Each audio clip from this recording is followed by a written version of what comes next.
আচ্ছা, দুপুরের রোদে যদি তেতে পুড়ে এসে দেখো এরকম শরবত তোমার জন্য কেউ একটা বানিয়েছে, মনটা কিরকম খুশ হয়ে যাবে না?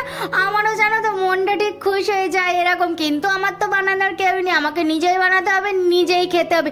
সে যাই হোক, বাজার থেকে একটা তরমুজ নিয়ে এসেছিলাম। আমাদের এখানে না তরমুজের ভীষণ দাম কম, জানো তো। দুটো তরমুজ নিয়েছিল 50 টাকা। ওজনে আর কি বিক্রি হয় না, পিস হিসেবে বিক্রি হয়। তো তরমুজগুলো এত বড় বড়, কি বলবো, আমার তো খুব ভালো লাগে তরমুজ খেতে। আর সাথে নিয়েছিলাম পুদিনা। আর হ্যাঁ, আমি যেভাবে তরমুজটা কাটছি, তোমরা বলো ঠিক এইভাবে তরমুজটা কাটবে। তারপরে তরমুজগুলোকে কেটে ভালো করে মিক্সিং জারের মধ্যে পেস্ট করে নেবে।